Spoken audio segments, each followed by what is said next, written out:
Sup everybody، مرحبا جميعا، كيفكم؟ شو الاخبار؟ فاليوم رح يكون اول يوم تصوير مسلسل الحلقة الاخيرة، فخلينا نشوف الكواليس. خلينا نبلش الفلوج، ليتس جو.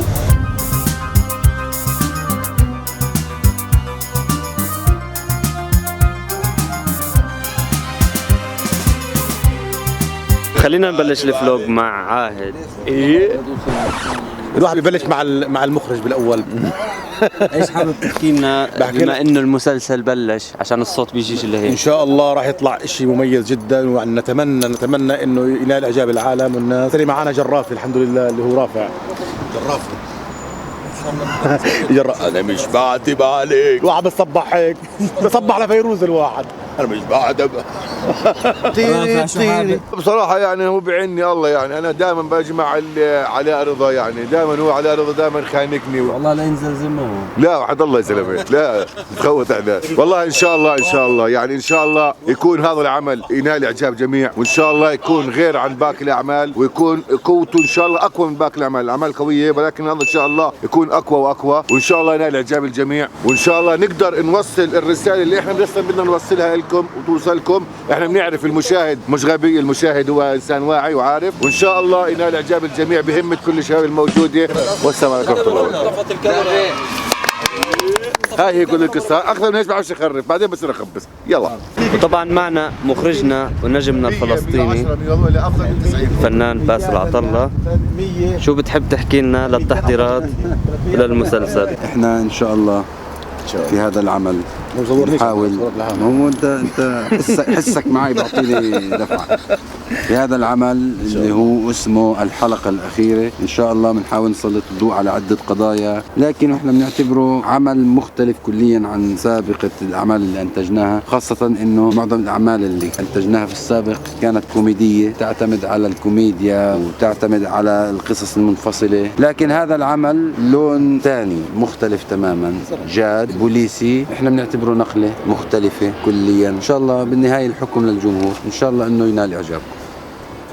نتمنى ان شاء الله يكون شيء مميز، يعني فريق احنا متعودين نشتغل مع بعض كذا سنه ان شاء الله. ان شاء الله انا ما انت بتلزقها في عيني.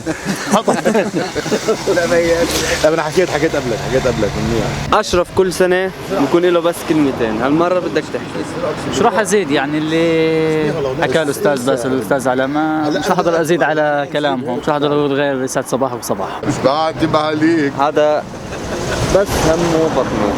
نعم من الفطور ما بسألش انه الكاميرات جاهزه، العده جاهزه، الممثلين جاهزين، البطن جاهز نقدر ننتج. صحيح. بطن مش جاهز منها. صحيح. فخلينا نكمل الفلوج. عاهد خليه يحكي كلمه، بلاش يزعل. هذا المسلسل راح اركز عليه كثير. ليش؟ مش بالتصوير، ليه؟ بالمزح. يومي مزح، بعد الكاميرا شوي. ان شاء الله زي ما قالوا الجميع عمل مختلف، في كوميديا ولا فيش كوميديا؟ يكون في شيء بسيط شوي لمسات لمحة كوميديا، نكون متعودين علينا بالكوميديا شوي، بس نصور سيلفي يا جماعه. استنونا طيب. مسلسل الحلقه الاخيره لون مختلف وشيء جديد. كمان مره نقول لكم استنونا طيب. يا فرحه بحب.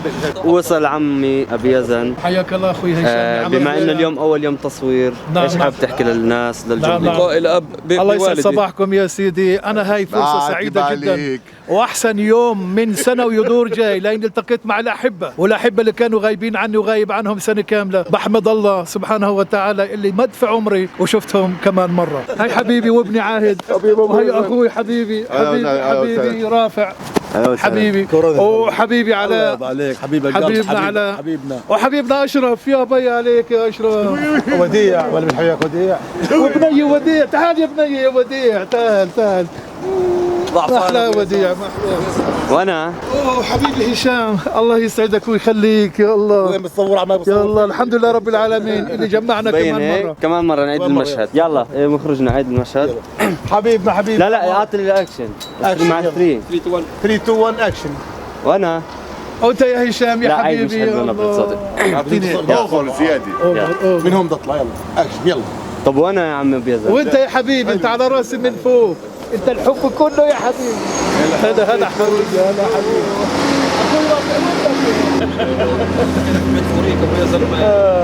يا بي علي. طبعا لاول سنه راح يكون معنا وديع. اللي ما بيعرف وديع، طبعا وديع عرف على حالك. وديع بكون ابن المخرج علاء رضا ووديع رضا. ان شاء الله بتكون سنة خير على الجميع. كل معنا اشرف بس بس ريكورد اكشن.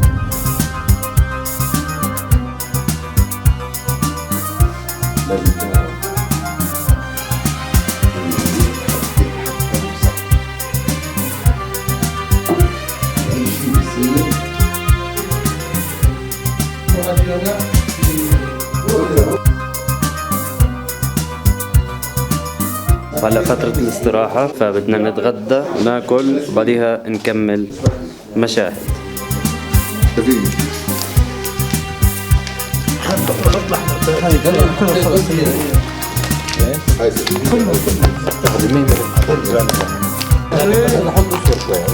انا بتعمد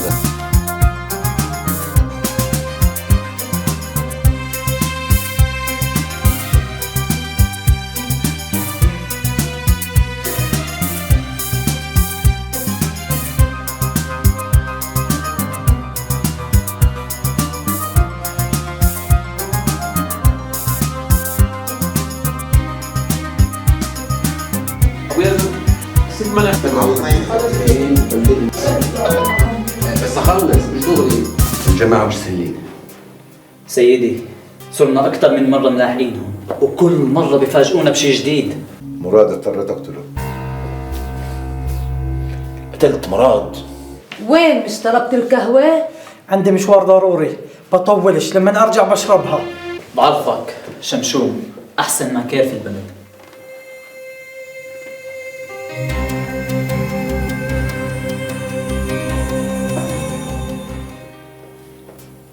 تخافش سيدي، شمشوم كاتب السر وراح يساعدنا كتير. بدهم يفتشوا كل المكاتب الموجودة بالمركز. قال ايش يا سيدي؟ خايفين يكون في أجهزة تنصت موجودة في المكاتب. السلام عليكم يا اخوي. السلام. تعبان، انا تعبان. بدي اسالك يا اخوي. في واحد بهاي المنطقة اسمه ابو السجاجي. معي كحة.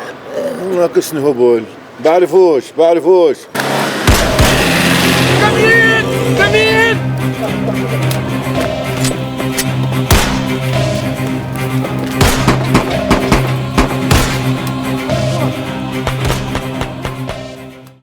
وبهيك بنكون خلصنا تصوير لليوم وبنشوفكم. سلامات. جاهزين؟ تمام. يلا